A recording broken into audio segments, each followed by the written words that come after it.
Sant Guru Prasad. Yes, sir. Good afternoon, sir. Sant Guru, good afternoon. Good afternoon, sir. Can you see here? Yes, sir. Yes, sir. Done. Yes, sir. अच्छा गुरु, Yes, sir. This is not inter, Yes, ठीक sir. है, खाली बात करने वाला हूँ बैठ के तुम्हारे साथ। वो बाय द वे पीछे बड़ा इंटरेस्टिंग सा बैकड्रॉप है, way to qualify UPSC. And I am somewhere else, sir, not at my home. अच्छा, you are not at your room, okay, perfectly fine बच्चे, perfectly Yes. Fine. So Sant, Hindi English दोनों में comfortable हो ना? जी sir, जी sir. तुम बताओ, उसी हिसाब से चलेगा? किसमें दोनों चलेगा? हिंदी इंग्लिश चलेगा सर ना? दोनों मिक्स ही चलेगा सर। हाँ, मिक्स ही करूंगा, मिक्स ही करूंगा। जी जी जी and sir. I am not going to talk about, मैं खाली तुमसे बात करने वाला हूँ, इनफॉर्मली बात करूंगा, यस सर। वेरी इनफॉर्मल, ठीक है संत? Yes sir. एंड कहाँ से हो संत तुम? मैं नालंदा डिस्ट्रिक्ट बिहार से हूँ सर। Okay, great. जी।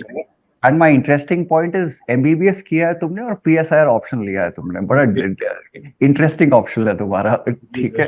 एंड एमबीबीएस कहाँ से किया संत? मैंने एम्स भोपाल से एमबीबीएस किया sir.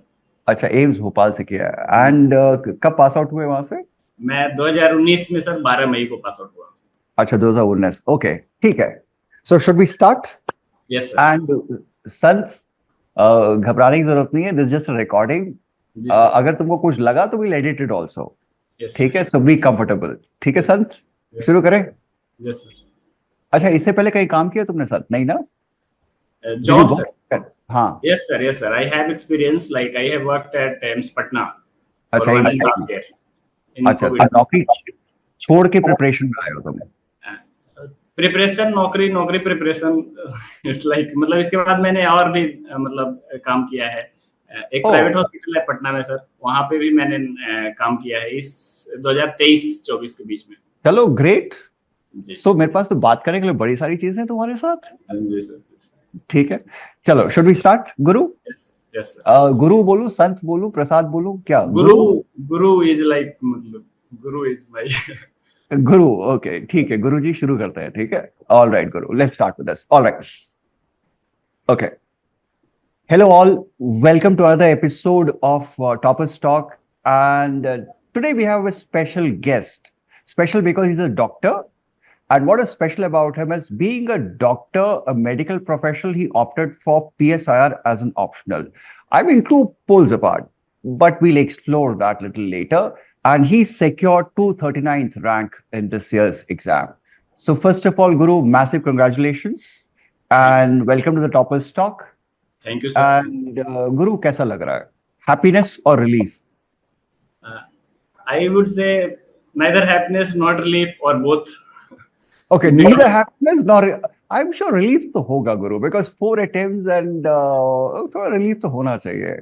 Because sir, I think this journey is like, it never lets you feel like relieved. Even if you get the service, there is something to worry about, that what will be the service be, what will be like, so that is there. But yeah, I am somewhat happy also, like I said, it is both also.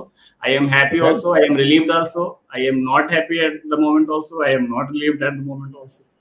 Okay, मतलब you don't know what you're feeling right now. Fair enough.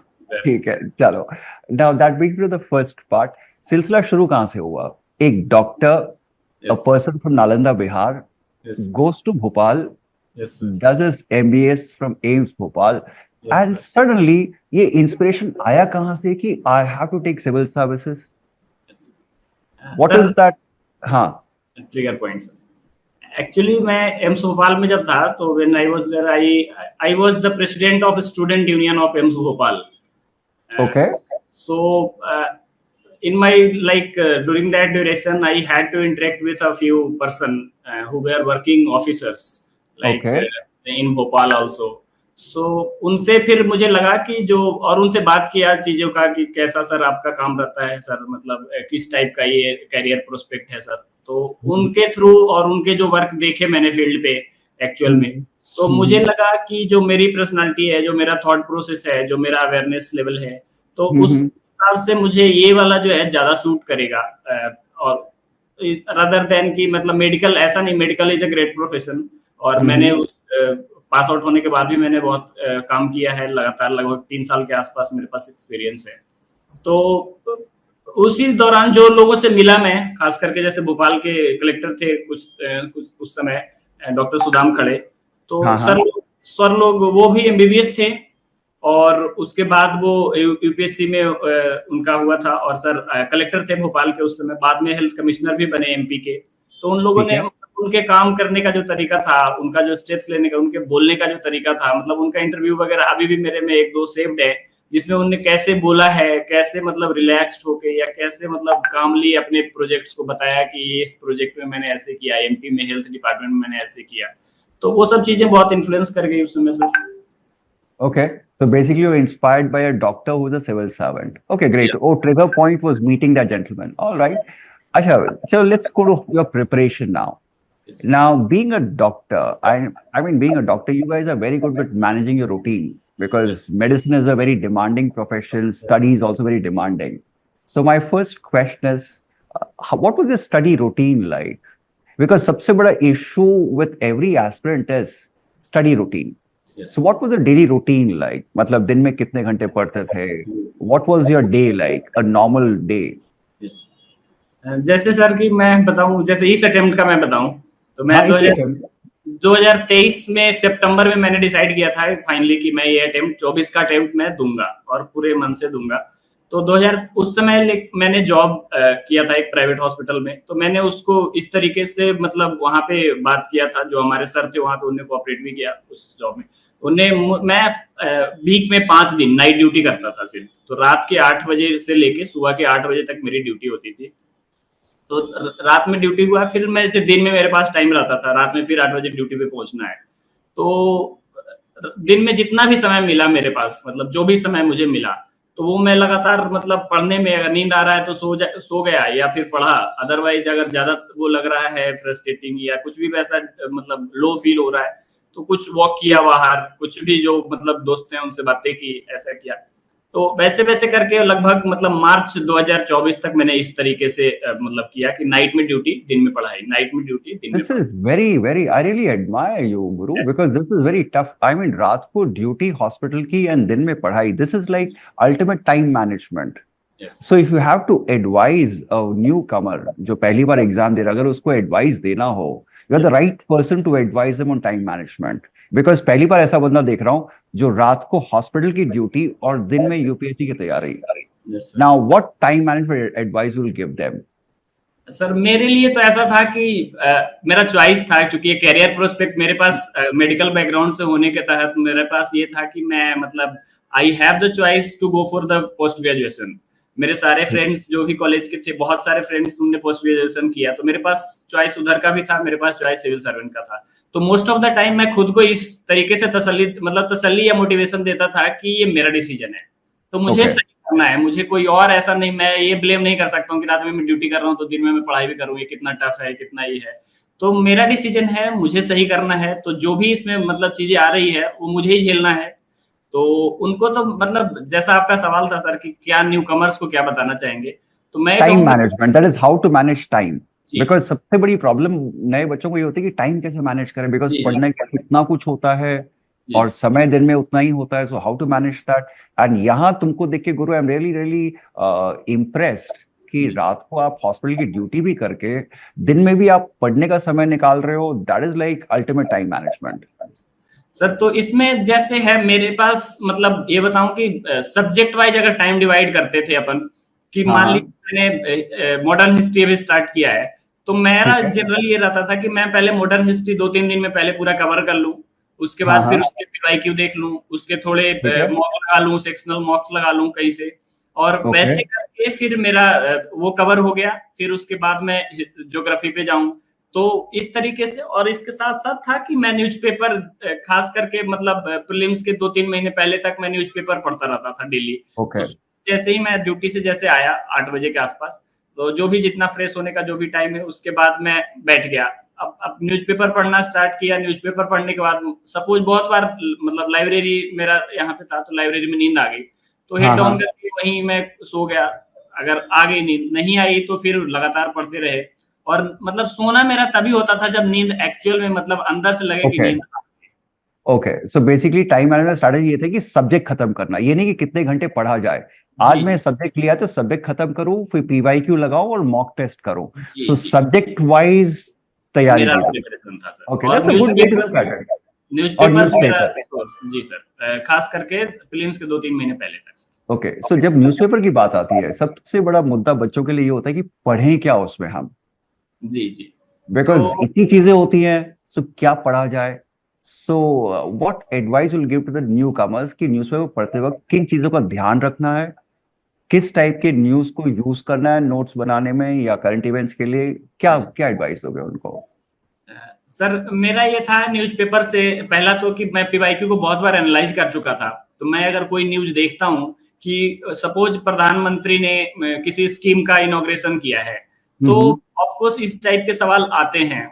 तो इस type के सवाल, अगर इस type का question है तो उसको एक बार गूगल पे मैंने सर्च कर लिया कि इस स्कीम में और क्या क्या है, मेजर पॉइंट्स क्या क्या हैं। तो अब जैसे किसी जो भी यूपीएससी के नोट्स का टाइप का कोई अगर समरी टाइप का ऐसा मिल गया और मुझे लगा कि कुछ उसमें पॉइंट्स जो कवर नहीं हुए हैं न्यूज़पेपर में या जो एडिशनल इंफॉर्मेशन है वो उसमें है, तो मैं उसको लिख लूंगा। जैसे मान लीजिए कि इंडिया एआई मिशन लॉन्च हुआ, तो इंडिया ओके। एआई मिशन के अब ऐसे जो है मिशन जब लॉन्च होते हैं तो उसका बहुत इंपॉर्टेंट होता है पिलर्स क्या हैं उसके। तो हम्म।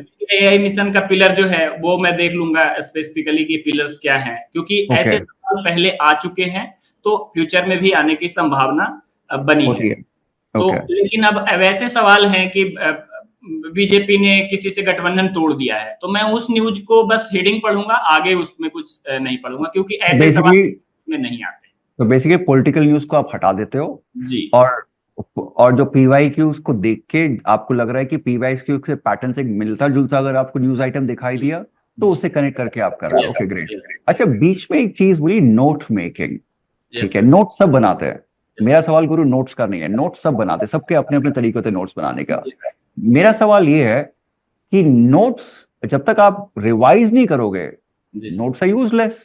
Yes sir. तो और I am very curious to know, तुमको रिवीजन का टाइम कब मिलता था? रात को हॉस्पिटल, यस सर। दिन में सब्जेक्ट, सो रिवीजन कैसे होता है तुम्हारा? सर उसी दौरान में जैसे मतलब मान लीजिए 2 3 हफ्ते हो गए हिस्ट्री पढ़े हुए, तो फिर हाँ मुझे हाँ। लगता था कि एक बार जो मैं हिस्ट्री पढ़ा था एक बार पलट के देख लूं क्या। तो उसमें सब्जेक्ट, फिर सब्जेक्ट टाइप से उसको नहीं पढ़ते थे। जैसे हिस्ट्री का मेरा नोट्स है, तो हिस्ट्री के नोट्स मेरे 50-60 पन्ने में सॉर्ट सॉर्ट किया हुआ है स्पेक्ट्रम अच्छा। से और जो सोर्सेज हैं उससे सॉर्ट किया हुआ है। तो वो उसको मैं कोशिश करूंगा कि इसको 2.5 घंटे में मैं कंप्लीट कर सकता हूँ क्या। मैंने खुद को मैंने चैलेंज दिया कि ये 50 पन्ना है, मुझे 2.5 घंटे, मतलब मेरे पास 2.5 घंटे में ही इसको कंप्लीट करना है। तो अच्छा। मैं 2.5 घंटे में उसको अब ढाई मैं पहले टाइम दे दिया हूँ माइंड को। तो वो क्या है, उसी के हिसाब से अगर पहले पन्ने पे मैं 10 मिनट मुझे लग जाएगा तो माइंड मुझे बताएगा कि मतलब ऐसा मुझे इंट्यूशन आएगा कि भाई साहब आपको 2.5 घंटे ही है और आपको पूरा नोट्स कवर करना है, पहले पन्ने पे 10 मिनट आप नहीं दे सकते, तो थोड़ा फास्ट कीजिए। ठीक है। ठीक है। तो ठीक है। खुद को जब ऐसा आता था तो फिर थोड़ा और स्पीड बढ़ाते बढ़ाते अगर 2.5 घंटे की जगह 3 घंटे लग गया, लेकिन एटलीस्ट 4 घंटे भी लग सकते हैं, लेकिन एटलीस्ट मतलब उतना मैं कवर कर पाता था उसके कारण। All right. ठीक है। अच्छा, एक सबसे बड़ा सवाल, this is a very interesting question. MBBS and PSIR, yes you are a very special person Guru. Yes okay, now what was the logic behind it कि PSR क्यों? आंसरो सम, अगर तुमने आंसर लिया हो तो ठीक है, अंडरस्टैंडेबल, जी फाइन, सर। बिकॉज थोड़ा बहुत यस कनेक्शन है, मिलता जुलता है। ये तो यार पूरा एग्जैक्ट ऑपोजिट। Yes sir. तो what made you take PSR as an option? Yes logic sir. क्या था इसका? इस एग्जाम में सर जब मैं मतलब तैयारी स्टार्ट करने से पहले भी मैंने देखा था कि मतलब आपको अपने स्ट्रेंथ पे खेलना है, वीकनेस को थोड़ा इंप्रूव करना है। तो ओके। मेरा स्ट्रेंथ ये था कि मतलब मैं थ्योरेटिकली चीजों को मतलब ग्रास्प कर लेता हूँ। वीकनेस ये था कि मैं मतलब मेडिकल में जो डायग्राम बनाना होता है मेडिकल सब्जेक्ट्स में, खास करके किसी भी सब्जेक्ट का मान हाँ लीजिए हाँ। बोन का ही कुछ क्वेश्चन है, ऑर्थो का क्वेश्चन है, हाँ। तो आप you have to make a diagram of good, मतलब गुड डायग्राम, प्रेजेंटेबल डायग्राम। तो मैं कितना भी कोशिश किया मैंने एमबीबीएस के टेन्योर में, पर मैं उसमें प्रोफिशिएंट नहीं हो पाया। तो मैंने सोचा कि मैं उन ऑप्शनल एंथ्रोपोलॉजी पे भी मैंने देखा, तो उसमें भी डायग्राम्स थे। ओके। तो फिर मैं उन ऑप्शनल को देखना शुरू किया जो कि सिर्फ राइटिंग है जिसमें कि डायग्राम्स ना हो, ओके, लिखने वाला काम ज्यादा हो, है सिर्फ ना? लिखने वाला काम हो। तो मुझे 2 3 ऑप्शनल आए जिसमें सोशियोलॉजी हो गया, पॉलिटिकल साइंस हो हाँ। गया, तो हिस्ट्री भी था। तो हिस्ट्री में हम्म। मैंने फिर इसलिए छोड़ दिया, उसमें एक तो मैपिंग के कुछ सवाल रहते हैं, हाँ हाँ और दूसरा ये है कि हिस्ट्री टाइप के मेरे मतलब माइंड में कभी ओरिएंटेशन बना नहीं कि मैं हिस्ट्री को कवर कर पाऊंगा। तो ठीक है। इन सब चीजों से, और तीसरा हुआ कि सर जिन टीचर से मैंने मतलब जिन टीचर को मैं फॉलो करता था, तो मुझे ऐसा लगा कि इन, और वो पीएसआईआर से थे, तो अच्छा, तो उनके थ्रू मतलब मैं लगा कुछ कि गाइडेंस प्रीफेंसिंग मिल जाएगा। जी, तो मैं मतलब उनके कोर्सेज और उनके गाइडेंस के थ्रू जो ओके। थे सुमित सर हैं, उनके अच्छा कोर्सेज मैंने लिया था सर। तो इन 3 अच्छा फैक्टर्स के कारण मैंने वो किया था। गुरु, एक अगर न्यू कमर, जी एक सर। अगर नया बंदा आता है, नालंदा का कोई बच्चा तुम्हारे पास आता है, यंग ग्रेजुएट तुम्हारे पास आता है, जी बोलता है सर। कि सर मैं इस एग्जाम की तैयारी करने का सोच रहा हूँ, ऑप्शनल कैसे सेलेक्ट किया जाए, तो उसके लिए क्या एडवाइस दोगे तुम कि किस बेसिस पे उसको ऑप्शनल सेलेक्ट करना चाहिए? मेरा जो स्ट्रेटजी रहा वही कि आप अपने स्ट्रेंथ पे खेलिए, ओके। क्योंकि वीकनेस आपके पास बहुत सारे हो सकते हैं। मैं मतलब और भी जगह ऐसे मतलब और भी लोगों को ऐसा बोल चुका हूँ कि वीकनेस मेरा बहुत कुछ हो सकता है। मान लीजिए मैं इंटरव्यू के समय का अगर एग्जांपल वाइज मैं इसको बताना हाँ चाहता हाँ। हूँ, इंटरव्यू के समय मेरा कोई ऐसा सवाल आता है कि आपका इस बारे में क्या कहना है, तो वो और अगर मुझे उसके बारे में नहीं पता है तो ये मेरा वीकनेस है। ओके। अब इस पे मैं अगर आंसर देने जाऊंगा तो मैं अपने वीकनेस पे खेल रहा हूँ, वो आप हम्म। वहां पे क्लीन बोल्ड हो जाएंगे। तो मैं उस सवाल को कैसे हैंडल करूंगा, मैं बोलूंगा कि sorry ma'am, sorry sir, I don't know. तो हम्म। इसको ऐसे, लेकिन मेरे कोई स्ट्रेंथ का सवाल आ गया कि आप बताइए कि आप हेल्थ सेक्टर में क्या 4 रिफॉर्म करेंगे, and I have prepare this very well, तो ये मेरा ओके। स्ट्रेंथ है। और ऐसे सवाल आ गए, मैं ऐसे अपॉर्चुनिटी को ग्रैस्प करूंगा और मैं बहुत अच्छे से आंसर दूंगा ताकि मुझे नंबर मिल जाए। वही चीज ऑप्शनल सिलेक्ट करते समय है, आपका स्ट्रेंथ क्या है और आपकी वीकनेस क्या है, दोनों को पहचानना है। जो जो आपका लग रहा है कि वीकनेस ये है मेरा, और उसके कारण जो जो ऑप्शनल आप नहीं ले सकते, जैसे मैंने खुद का एग्जांपल दिया, मेरा हाँ हाँ। डायग्राम बनाना अगर वीकनेस ठीक है। है, हाँ। तो मैं जानता हूँ इस चीज को। और मेरा अगर थ्योरेटिकल चीजें कवर करना, जैसे मैं प्लेटो, अरिस्टोटल, मैकियावेली, इन सब चीजों को जब मैं पढ़ता हूँ तो मुझे लगता है कि ये तो मजेदार चीज है, तो ये मेरा ओके। स्ट्रेंथ है। जब मैं पॉलिटिकल न्यूज को फॉलो करता हूँ, मतलब पॉलिटिकल जो चीजें होती हैं, संविधान को, पॉलिटी स्ट्रक्चर को, कास्ट को, रिलीजन को, इन सब चीजों को जब मैं फॉलो करता हूँ तो आई फील गुड कि हाँ मैं इनको तो कवर कर सकता हूँ। तो ये मेरा स्ट्रेंथ है। तो आई फील कि स्ट्रेंथ पे खेलिए और वीकनेस को थोड़ा अवॉइड कीजिए। ओके। तो ऑप्शनल का एक ही criteria, play by your strengths. या जो आपका और स्ट्रॉन्ग एरिया है उसी की बेस पे यू सिलेक्ट उसी योर हिसाब से ऑप्शनल। लीजिए, ओके। आपके क्या स्ट्रेंथ है उसको पहचानना है sir. Talking about strength and weakness, I am sure GS के सारे पेपर्स में कुछ पेपर्स गुरु तुम्हारे स्ट्रॉन्ग पॉइंट्स रहे होंगे, जी जी कुछ पेपर्स तुम्हारे वीक पॉइंट्स रहे होंगे, जी सर। पर जीएस में तो वीक पॉइंट्स को भी you have to work hard. Yes sir. So how did you and what was your weakest, मतलब ऐसा कोई सब्जेक्ट जरूर होगा जहां लगा हो कि यार ये तो अपने बस का है ही नहीं। Yes sir. So how did you manage that, how did you force to do it, वो कैसे किया तुमने, व्हाट वाज दैट प्रोसेस? पहला तो ये था सर, जीएस में मेरा ना, जैसे मैं 3 अटेम्प्ट जो पिछली बार दिया हूँ, तो 3 अटेम्प्ट में, पहले अटेम्प्ट में तो बहुत प्रिपेयर्ड भी नहीं था हर सब्जेक्ट के लिए, लेकिन दूसरे अटेम्प्ट और तीसरे अटेम्प्ट के मार्कशीट के हिसाब से, फोर्थ अटेम्प्ट अभी का मैंने मार्कशीट नहीं देखा है सर, मे बी शायद रिलीज हुआ है या मैंने नहीं चेक किया है। तो पिछले हिसाब के मार्कशीट के हिसाब से मैंने जीएस 3 में कभी मैं 80 से क्रॉस मतलब ऊपर नहीं हो पाया। तो ओके। तो मुझे जीएस 3 में ये लगा कि उसमें ऐसे क्वेश्चन आते हैं, जैसे एक बार क्वेश्चन आया था कि वो थर्ड, और जो थर्ड मिसाइल डिफेंस सिस्टम है, और द हाई एल्टीट्यूड जो है, और दूसरा जो S-400 है, इन दोनों में क्या डिफरेंसेज हैं। तो अभी बहुत टेक्निकल सा सब्जेक्ट मतलब हो गया, और ऐसे फैक्ट प्रीलिम्स में पूछे जाते हैं जनरली, और ऐसे फैक्ट मेंस में आते हैं तो मैं थोड़ा घबरा जाता हूँ कि ये क्या ओके। आ गया, मैं क्या पॉइंट लिखूं इसमें। तो ये मेरा वीकनेस था, लेकिन मैं इसको ऐसे एनालाइज करता था कि चूंकि ऐसे क्वेश्चन आ चुके हैं, तो अगर वैसा कुछ रहता था अगली बार से, तो मेरे मैं कोशिश करा कि इसको भी कवर कर लिया जाए, मेंस के पैटर्न से भी कवर कर लिया जाए। ओके। इस तरीके से फिर उसको कवर करते थे sir. All right, now let's go to some tough areas. Yes sir. 4 attempts, yes sir. 4 attempts, घर से बहुत प्रेशर तो रहा होगा, you must have had pressure from home, expectations, pressure, doctor, नौकरी भी कर रहा है, नहीं भी कर रहा है, तैयारी भी कर रहा है, सो घर वालों को लगा नहीं कर क्या रहे हो तुम, सो how did you manage that expectation? Sir actually मेरा फैमिली बैकग्राउंड सर एग्रीकल्चर है। मेरे हाँ। पेरेंट्स जो हैं वो एग्रीकल्चर में है। तो उनका था कि चूंकि मैं मतलब घर से पहला जो था वो एमबीबीएस के साइड आया था, और वो भी मेरा ही डिसीजन था उस समय कि मैं मतलब एमबीबीएस मतलब मेडिकल साइड जाऊंगा। तो उसके बाद ये भी मेरा ही डिसीजन था। तो उनको लगा कि ये डिसाइड किया है तो सही ही किया होगा, लेकिन बीच बीच में उनको लगता था कि आखिर उधर जो कर रहे हैं लोग मतलब वो तो ज्यादा अच्छा कर रहे हैं, क्योंकि रिजल्ट जब तक नहीं होता है तब तक हाँ। ये विजुअल होता है कि जो पीजी कर लिए हैं या जो पोस्ट ग्रेजुएशन कर चुके हैं, स्पेशलिस्ट बन चुके हैं, वो अच्छा कर रहे हैं। और वो और ये कुछ नहीं कर रहा है, मतलब काइंड ऑफ आगे का एकेडमिकली कुछ नहीं कुछ कर नहीं रहा है। हो रहा है। तो वैसा रहता था, लेकिन फिर मैं उनको समझाता था कि नहीं मतलब धीरे धीरे करके चीजें जैसे जैसे होगा, और टाइम टेकिंग है ही, इसमें टाइम लगता ही है कई बार, है ना, एग्जाम प्रोसेस ही 1 साल का है। तो अदर ऐसे ऐसे करके मैंने मतलब कोशिश किया कि मैं उनको बताऊं कि आखिर मेरे से मतलब मुझे लगा कि वो भी एग्जाम प्रोसेस को समझ गए कि ये है ऐसा वैसा। ओके, सो बेसिकली एक ही तरीका है मैनेज करने का एक्सपेक्टेशन, एग्जाम प्रोसेस समझाओ जी एंड मेक देम कॉन्फिडेंट कि ठीक है मैं जो कर रहा हूँ सही हाँ कर रहा हूँ, जी एंड ऐसा कुछ नहीं है। Okay, that's one way. Okay, अच्छा, 4 साल में गुरु, there must been a time, बिल्कुल लो मोमेंट, एक ऐसा यस समय आया होगा जब लगा होगा कि यार छोड़ दे यार, यस हटाओ इसको, बहुत हो गया, चलो इसको हटाओ यहाँ से, लेट्स मेडिसिन की तरफ चलते हैं। यस सो उस वक्त क्या किया तुमने? How did you pull back? मतलब होता ना कि I have to do it, come back. So वो कैसे किया? What was that? कैसे किया वो? What sir. Was a low moment? सबसे लो मोमेंट क्या था? सर ये था सर 2022 का, मैंने मेंस दिया था और मेरा मेंस क्लियर नहीं हुआ था।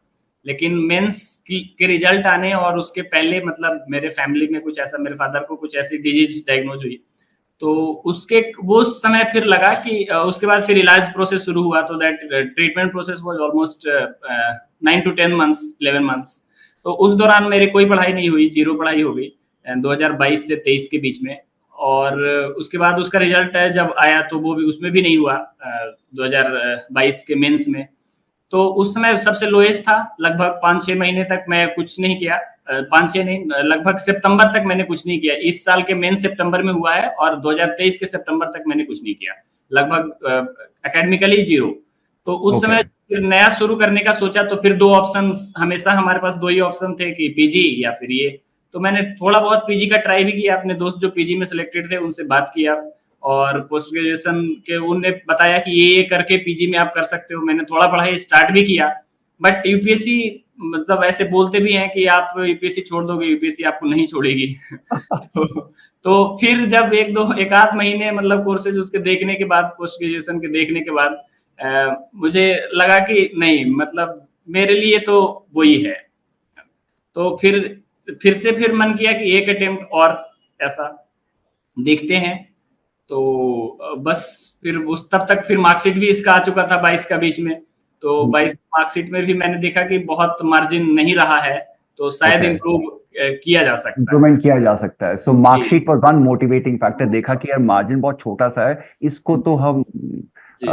पार कर ही लेंगे, और चलो और ग्रेट। और इसी दौरान सर मैं ना एक सेपियंस करके बुक है वो पढ़ी थी, हाँ, युval ओके। नोआ हरारी की। हाँ जी। हाँ हाँ हाँ। तो उसमें उनने थोड़ी लाइफ की philosophy, how life works, how what is happiness, क्योंकि वो मेरा लो मोमेंट्स था, तो मैं मतलब इधर उधर सर्च कर रहा था चीजें कि कहाँ क्या होता है, किताबें पढ़ना मतलब। तो वो मैंने पढ़ी, तो उनमें उनने थोड़ा है मतलब कैसी चीजें करना है, मतलब कैसी चीजें होती है ओके, फिलोसफिकली, मतलब सो पहले होता बेसिकली है।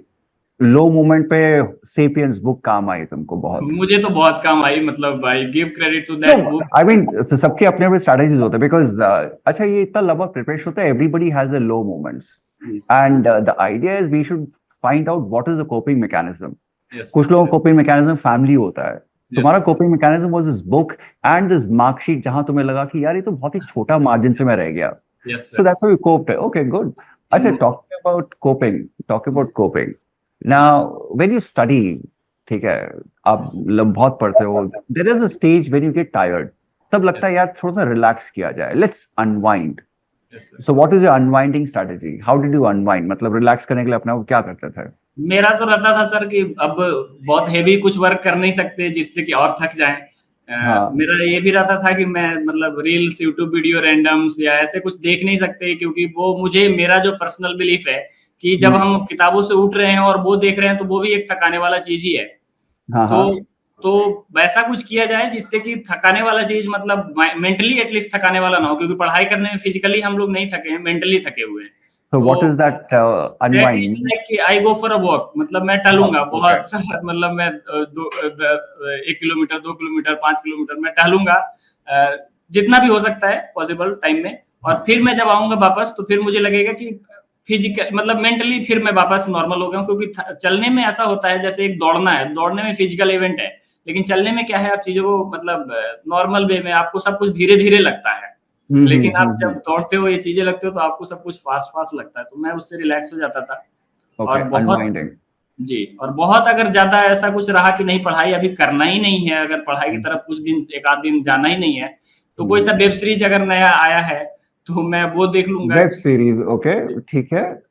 तो जहां वो ज्यादा मैं देख, दिमाग नहीं लगाना पड़े, ऐसा कोई वेब सीरीज जहां ज्यादा दिमाग नहीं लगाना पड़े, है ना? जहाँ ज्यादा दिमाग नहीं लगाना पड़े, वैसा कुछ वेब सीरीज आया है। और मैं हाँ खास हाँ करके बहुत रिवाइंड पे, मैं ये जो पंचायत वेब सीरीज है सर, हाँ तो हाँ उसको मैं बहुत रिवाइंड पे देखा हूँ, हर सीजन उसके डायलॉग्स, मतलब मुझे लगते हैं कि जैसे, क्योंकि मैं गांव में रहा हूँ बचपन में, हाँ हाँ। 6-7 क्लास तक, तो वो ओके। लगता है कि ये तो अपने गांव जैसा ही है वैसा। अच्छा। तो वो अच्छा, उसको कभी देख, ऐसा नहीं लगा कि दीज आर डिस्ट्रैक्शंस? बिकॉज बच्चों को लगता है कि सोशल मीडिया, वेब सीरीज या डिस्ट्रैक्शंस, हर एक यूपीएससी एस्पिरेंट को लगता है कि यार वो चीजें नहीं होनी चाहिए डिस्ट्रैक्शन। तो तुम्हें नहीं लगा कहीं पर दीज आर डिस्ट्रैक्शंस, अनवाइंडिंग से ज्यादा डिस्ट्रैक्शंस हो रहा है ये?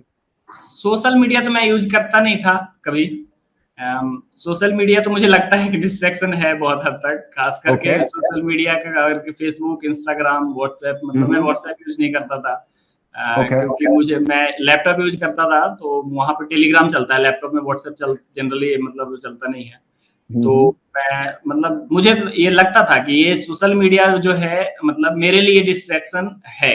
But okay. ये वेब सीरीज जो है, चूंकि मैं प्लान करके करता था, कि मैं मतलब इतना देखूंगा, ये 4 बार, मतलब ये एपिसोड बस देखूंगा फिर पढ़ूंगा, तो ओके। बस उसके कारण माइंड में थोड़ा रिफ्रेशिंग जैसा भी लगता था, और बाकी मतलब अच्छा भी, फिर पढ़ाई भी अच्छी होती थी। ऑलराइट। अच्छा, प्रीलिम्स इज कमिंग, प्रीलिम्स आ रहा है नजदीक। बस। So what is the prelim strategy? I am sure दोबारा अटेम्प्ट दे रहे हो इस बार, एक और अभी अटेम्प्ट दे रहे हो, प्रीलिम्स जी दे सर, रहे हो? अभी है मेरे पास अटेम्प्ट, बट मैंने मार्कशीट हाँ। देखी नहीं है। मैंने सोचा था कि मार्कशीट देखूंगा, क्योंकि मार्कशीट से मुझे मिलता है, मतलब हर बार मैं मार्कशीट से कुछ ना कुछ सीखता हूँ। जब ओके। भी मार्क्स आता है, तो मैं मार्कशीट के बाद कुछ ना कुछ डिसाइड करता हूँ। अभी तक मैंने मार्कशीट, इस बार का मार्क लिस्ट जो आया है वो मैंने देखा है, मार्कशीट मैंने नहीं देखी है। अच्छा, तो बिफोर प्रीलिम्स की स्ट्रैटेजी बजाय एक इंटरेस्टिंग क्वेश्चन, अभी तक जितने मार्कशीट्स आए हैं 3 अटेम्प्ट के, सबसे बड़ी सीख क्या मिली तुमको? सर, कि आप मतलब एक तो ये कि अगर पॉजिटिव साइड में जाएं, तो जो आपका स्ट्रेंथ है उस पर और काम कीजिए थोड़ा, क्योंकि आपको ओके। लगता है कि इम्प्रूव हो गया है, लेकिन उसमें, उसी में ज्यादा इम्प्रूव होने की और संभावना है। तो बेसिकली मार्कशीट को, you just look into marksheet for locate your strengths, कि ये मेरा स्ट्रेंथ है, यहाँ इतने मार्क्स आए, यहाँ पर मैं और इम्प्रूव और कर इम्प्रूव कर सकता सकता हूँ। हूँ, पहला तो ये, और उसके बाद फिर जो वीकनेस है उस पर भी काम तो करना ही है, लेकिन स्ट्रेंथ वाले को छोड़ देना बहुत दिक्कत वाली चीज होती है। ये चीज ओके। मुझे लगा, क्योंकि लोगों को लगता है कि मेरा तो ऑप्शनल अच्छा है, मेरे ऑप्शनल में 290 आए हैं। तो दैट्स अ लेकिन गुड। आप 290 को 320 भी ले जा सकते हैं, ऐसा मेरे ऑप्शनल में 260 आए हैं, तो हम उसको 280 भी कर सकते हैं, ऐसा मतलब मुझे लगता है। और जिसमें कम रह गया उसमें और मेहनत करके उसको बढ़ा सकते हैं।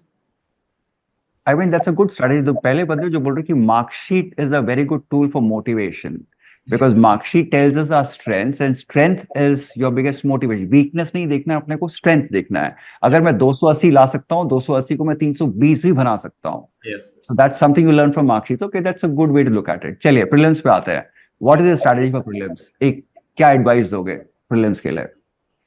सर, मैं तो यही कहूंगा कि लास्ट मोमेंट्स, अब तो महीने दिन हैं, तो पीवाईक्यू को मतलब लास्ट दिन तक नहीं छोड़िए, क्योंकि पीवाईक्यू को ना, मतलब जितना तरीके से, मतलब एक ही तरीके से नहीं, कभी ऐसा देखा कि चलो इसके सिर्फ और सिर्फ हम हिस्ट्री के क्वेश्चन सोल्व करेंगे, कभी ऐसा देखा कि इसको सिर्फ और सिर्फ हम वन लाइनर क्वेश्चन सोल्व करेंगे जिसमें एक लाइन में बस स्टेटमेंट दिया हो, कभी ऐसा देखा कि सिर्फ सर्सन रीजन आज सोल्व करते हैं, कभी ऐसा देखा कि आज सिर्फ ज्योग्राफी सोल्व करते हैं, कभी ऐसा देखा कि आज पूरा ईयर का लगाते हैं, 2022 का पूरा लगाते हैं।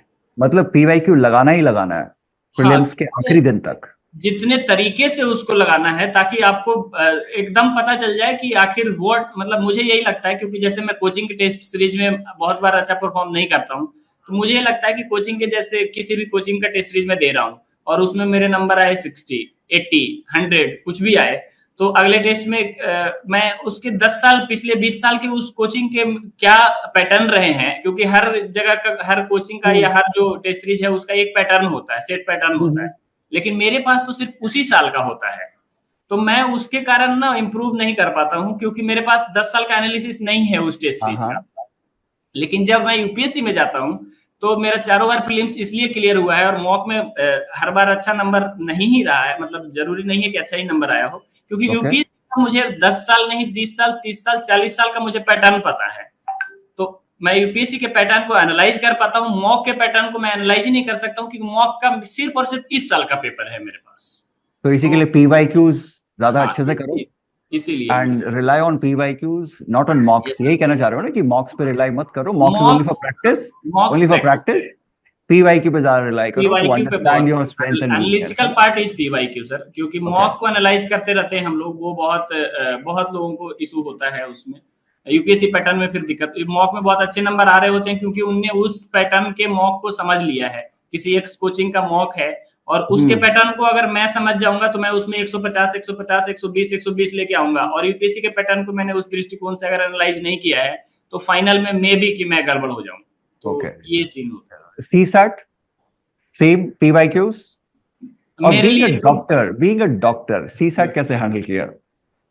सर मेरे लिए ऐसा था कि मैंने पहली अटेम्प्ट जब दिया था सीसेट का, तो उससे पहले मैंने एक किस कोचिंग का ही मैंने मॉक लगाया था, पहले ही 3, 4, 5 महीने पहले मैंने सोचा कि सीसेट भी देखना पड़ेगा। तो मेरे उसमें अच्छे खासे मार्क्स आ गए, 120 समथिंग रेंज में आ गया, और 66 ही चाहिए होता है। तो मुझे लगा कि सीसेट तो अपना ठीक है, उस ठीक समय है। ये लगा।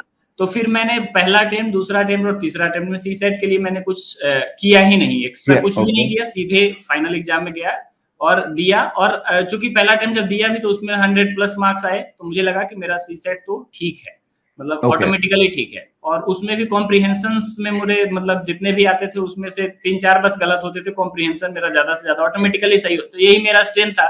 तो मैं जब फाइनल ओके देता था तो कॉम्प्रिहेंशन पहले बना लेता था, ताकि मुझे कॉन्फिडेंस है कि 22 तो मेरे सही हो ही गए होंगे अभी तक।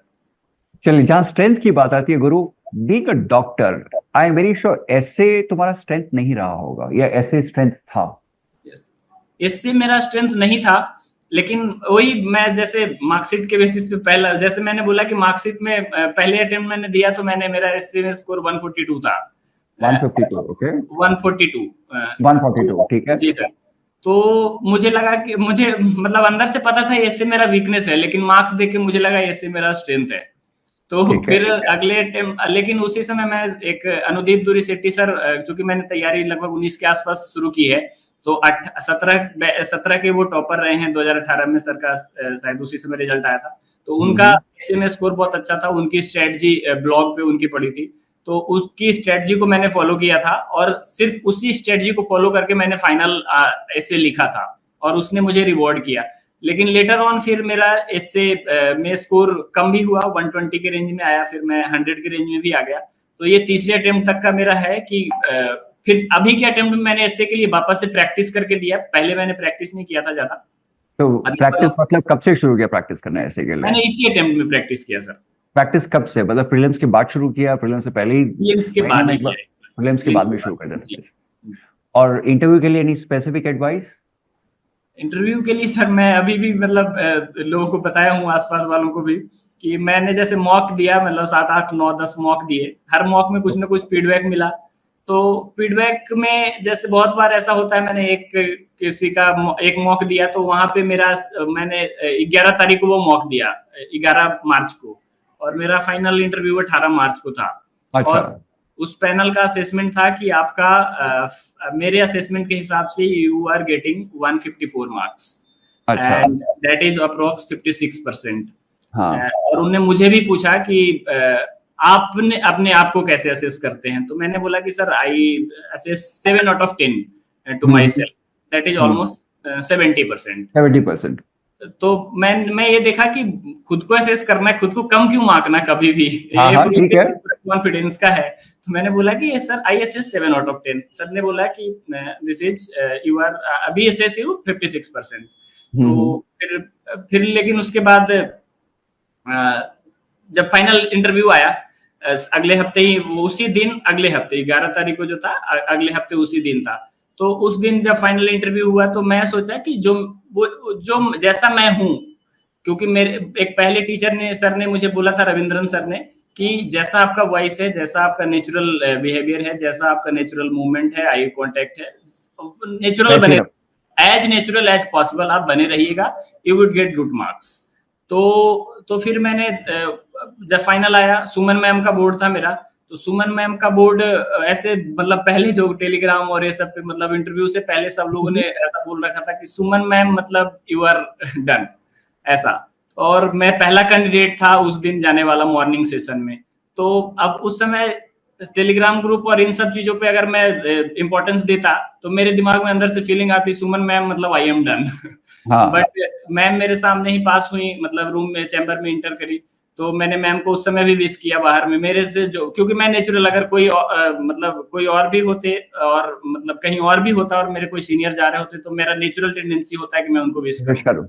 तो मैं जो जो भी नेचुरली पॉसिबल था, वो मैं वैसा नेचुरल रहा, और luckily with God grace I got 190 marks in interview sir. चलो, गुड गुड, वेरी हैप्पी। अच्छा, one last word Guru, Yes, sir. one last word is, what is one word of advice you would like to give to all the candidates?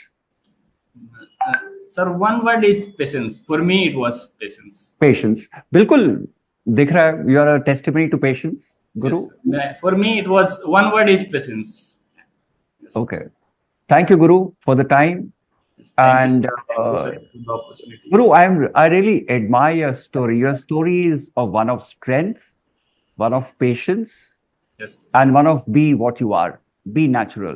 Yes. So these are three things which every candidate should learn from you. Yes. Play to your strengths, be patient, Yes. and lastly, be what you are. Yes. Right? Yes. Thank you so much, Guru, for all this, all the Thank you. life story and for the lessons. Thank you so much. It was Thank pleasure you. having you on our Toppers Talk. Thank you so much, Guru. Thank you, sir. Uh,